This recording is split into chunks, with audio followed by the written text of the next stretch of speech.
Hi everyone, my name is Matt and welcome to my channel. This week let's paint this Deathwing Terminator and talk about the basics of contrast paints, how to use them, how to fix mistakes, and then we'll take it a step further with highlights and glazes. We also have a set of recipe cards to go along with this video, and you can download them and print them out. Details about how to get them will be down in the description below. The first half of the video will be beginner friendly. We'll cover the basics and paint the model to a battle-ready quality. In the second half, we'll cover some advanced techniques like glazing and adding highlights. So let's grab our brushes and get started. It'll be easier to paint the model in a sub-assembly, and I mounted the shield to a cork with a small piece of double-sided tape. After assembling the model, I undercoated it with gray primer, followed by a few layers of white primer from my airbrush. If you don't have an airbrush, I would recommend spraying it with a white primer from a can or with Wraithbone spray. Usually I like to start with the dominant color on the model, and in this case it's the armor. I began with a mix of equal parts contrast medium and skeleton horde.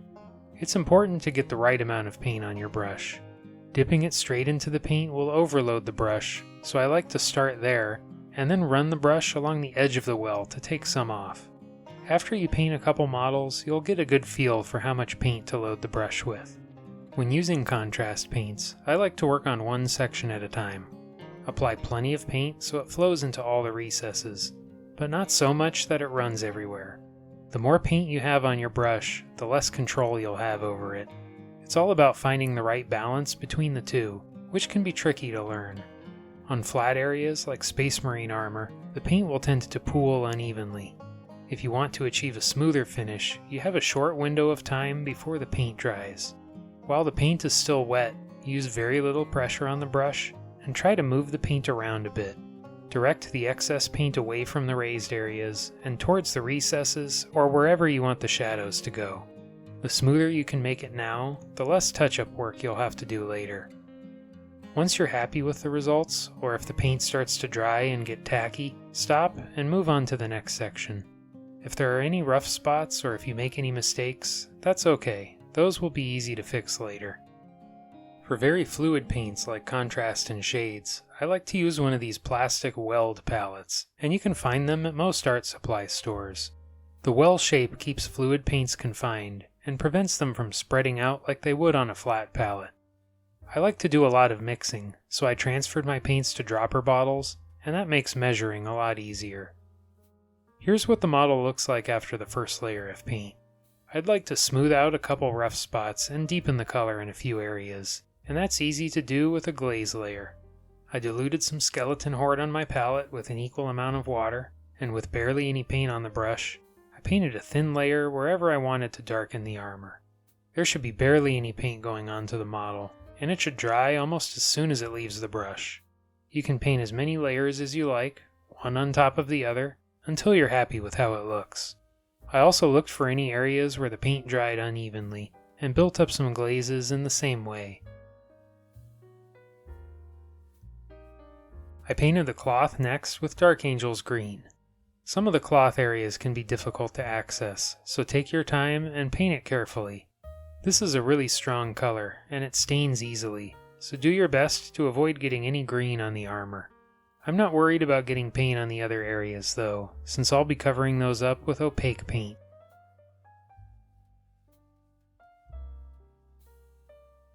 Contrast paints can also be layered over others to create some cool effects, and I'd like to paint the shield to look like white marble.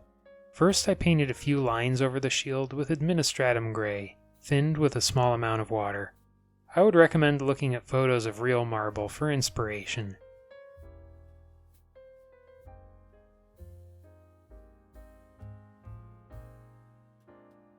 Then I added a few more lines with Stormvermin fur, again diluted with water.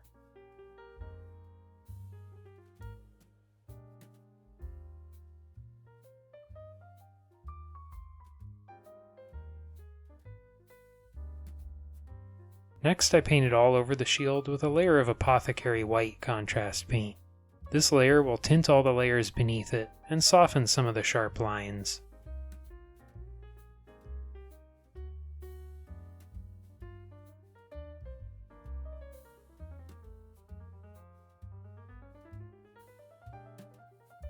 We'll leave the marble for now and move on to the red details with Flesh Terror's red. Small details like these are where it can get kind of challenging. Since contrast paint is very fluid, it has a tendency to run and flow everywhere if the brush is overloaded, so we want to make sure that the brush has very little paint on it. Use the sharpest brush you have, and a good rule of thumb to remember is that the smaller the detail is, the less paint you want on the brush. Then I shaded the red areas with a layer of Nuln Oil.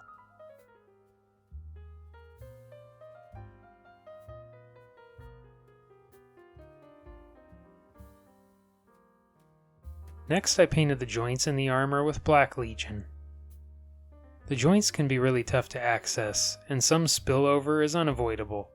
I think that most of the spillover tends to be from the sides of the brush, and I find that I can get cleaner results if I rinse the brush completely and dip just the very point of the brush into the paint.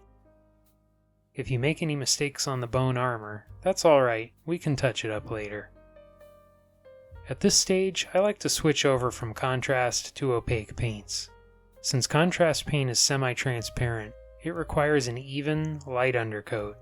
That means I'm going to have to touch up these areas with white, or another very light color first. I think it's faster and easier to just switch over to opaque paints instead. Before I paint the other areas, I like to take some slightly thinned black paint and add a narrow black outline. This is a technique often called blacklining, and it's a great way to add extra definition to the model.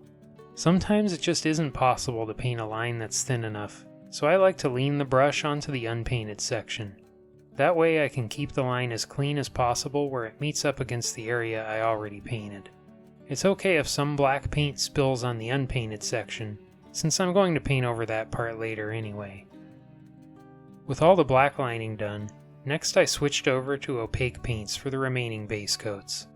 I painted the Crux Terminatus with gray number 4 from my custom grayscale, and you can learn how to make your own set in this video here. If you don't feel like mixing anything, Dawnstone is a close match. Remember to leave a thin black outline around everything. Next I painted the parchment with Zandri dust.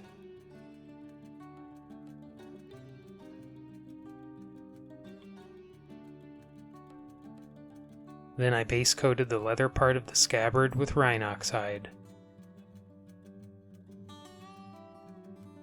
I painted the rope and purity seal wax with Screamer pink.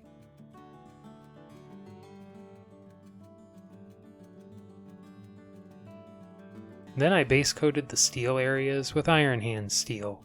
After the first layer dried, I painted a second for an even finish.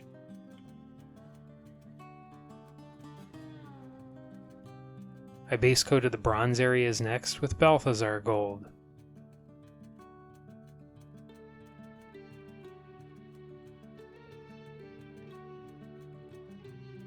Then I painted the gold areas with Retributor armor.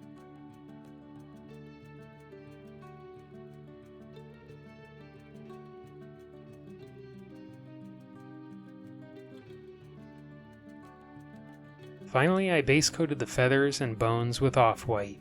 You may need a second layer for an even finish. Next, I shaded all those areas with an equal parts mix of Agrax Earthshade and Nuln Oil. If you don't feel like mixing anything, you could just use Nuln Oil instead. I like to shade multiple things at once if I can get away with it, because it does save a little bit of time. On one model it won't make much of a difference, but over the course of an entire army it can be substantial. With all the base coats and shades done, next I'd like to touch up any mistakes on the armor. Because contrast paint is semi-transparent, it means the primer shows through slightly. That's why we get a variety of tone from light to dark. Because there's so much variety on the armor, there isn't going to be a pre-mixed paint that matches it exactly. This is where it takes some practice with mixing. Before you mix anything, you'll need to identify 3 colors on the model: the approximate average tone, the highlight, and the shade. You might get lucky and find a color that works straight out of the pot, but the odds are you're going to have to modify it slightly. On my model, it looks like XV88 is pretty close to the darkest shadows. Bonewhite is slightly lighter than the average color, but I think it's close enough. And Offwhite will work well for the edge highlights. Let's pretend we made a big mistake here and spilled some red paint on the armor. Bonewhite on its own is too light to match this section, so I'll have to modify it. A mix of mostly Bonewhite and a small amount of XV88 gets us pretty close. It'll take a couple layers to get a solid finish.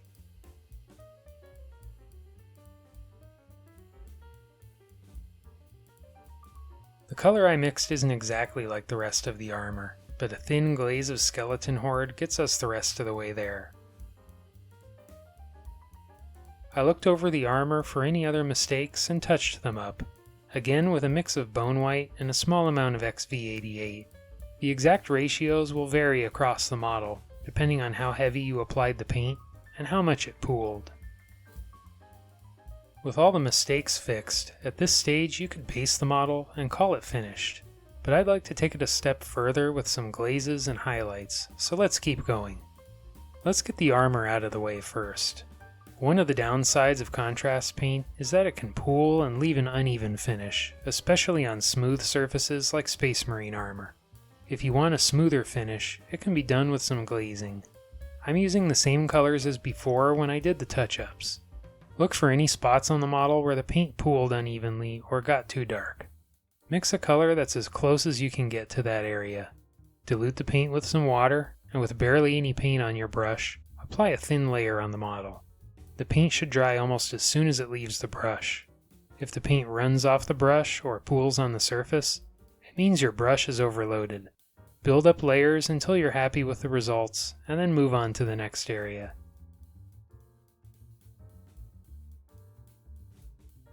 You can also paint a slightly lighter glaze as a highlight. Pure Bonewhite worked out well here on the knee pad. I applied some glazes on the top section and moved the brush upwards. When you lift the brush off the model, it'll leave a little more paint in that spot, so I like to end the brush stroke in the area where I want more paint to collect.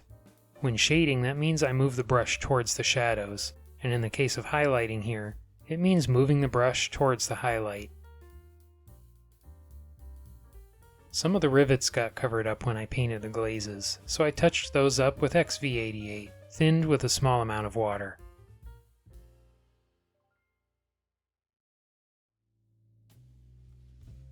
The armor is looking smooth, so now I can move on to edge highlights. I painted a narrow line of Bonewhite over most of the armor edges. A good rule of thumb for this first highlight layer is to take the thinnest line you can make and double it. That way you'll have a line wide enough for the next highlight line to sit inside of it.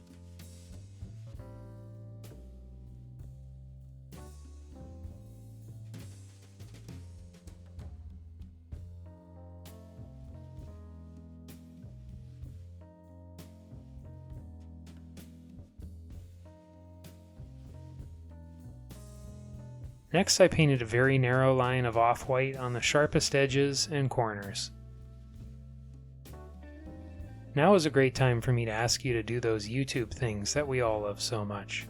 If you're liking the video so far, please give it a like. And don't forget to subscribe to the channel so you don't miss out on any future content. If you really like what I'm doing here and want to support the channel further, please consider Patreon or a YouTube channel membership.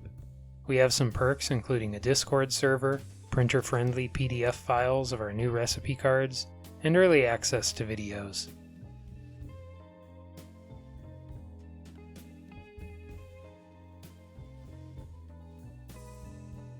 The dark green fabric doesn't need any touch-ups, so I can go straight into the highlights. I want to highlight with Warboss green, but that color is too light to start out with, so I mixed it with an equal amount of Caliban green to create a mid-tone. Dilute the paint with water, and build up some thin, glaze-style layers, working towards the edges. Then I highlighted the edges with a sharper line of Warboss green. This color isn't very strong, and it may take a second layer in order to get a bright enough finish.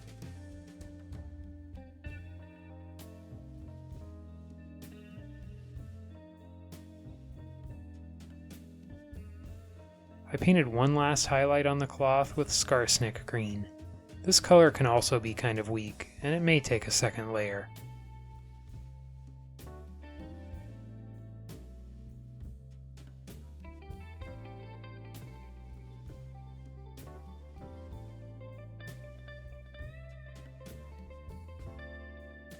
Let's highlight the red next with an edge highlight of Evil Sunz Scarlet. The red areas are small enough where I don't feel the need to paint any glazes. Usually I find that smaller areas tend to look better with less blending and sharper highlights.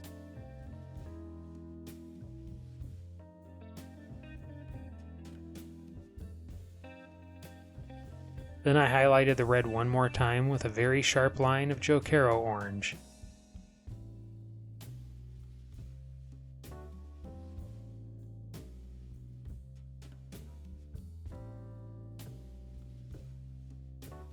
I highlighted the leather scabbard next with Bloodreaver flesh.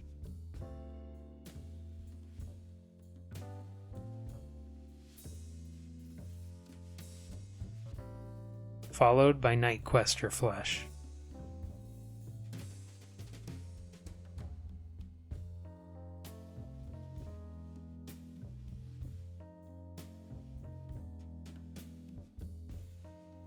I highlighted the rope and purity seals next with Pink Horror.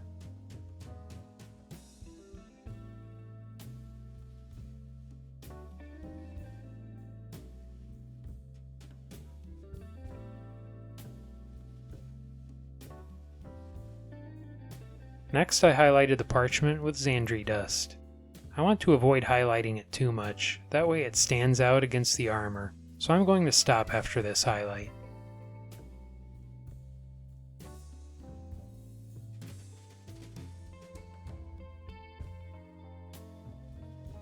I'd like to add some scroll work to the parchment, and for that I use black paint diluted with water. With barely any paint on the brush, I'll add some narrow lines of text on the purity seals. If you're really confident with a brush, you can add some lettering to the larger parchment.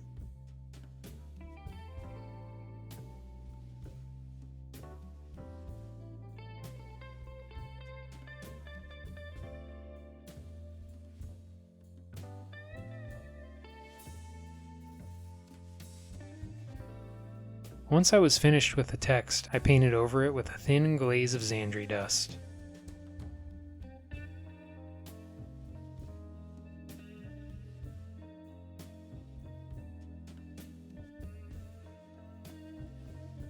I highlighted the joints next with gray number 4 from my custom grayscale, and if you don't feel like mixing anything, Dawnstone is a close match. I highlighted the edges of the crux terminatus with gray number 6 from my custom grayscale, and if you don't feel like mixing anything, Administratum gray is close.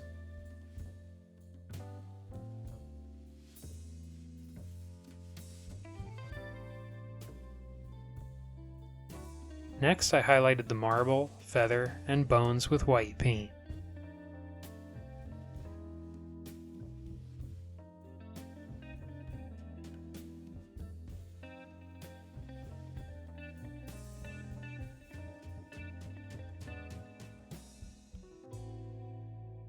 I added some color to the power sword with a couple layers of Coelia green shade.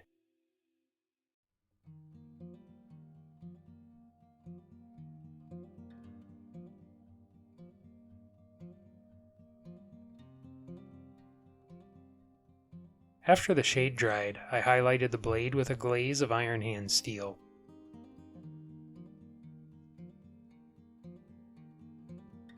Then I highlighted the edges of all the steel areas with Stormhost silver.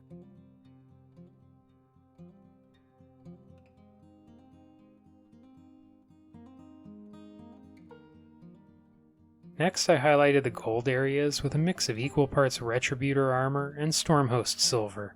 If you don't feel like mixing anything, Liberator gold is a close match.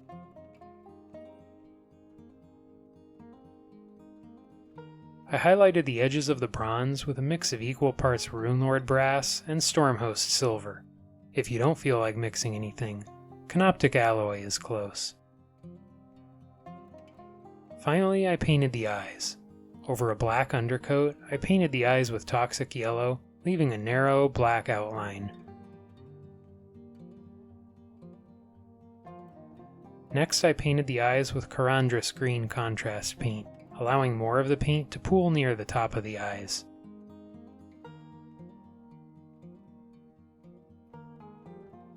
I shaded the eyes one more time with Dark Angels green. Then I highlighted the bottom of each eye with a narrow line of toxic yellow. Finally, I added a tiny dot of white in the top corner. I'd like to give a big shout out to our supporters here on YouTube and now on Patreon as well. Thank you so much for your support. It really is a huge help.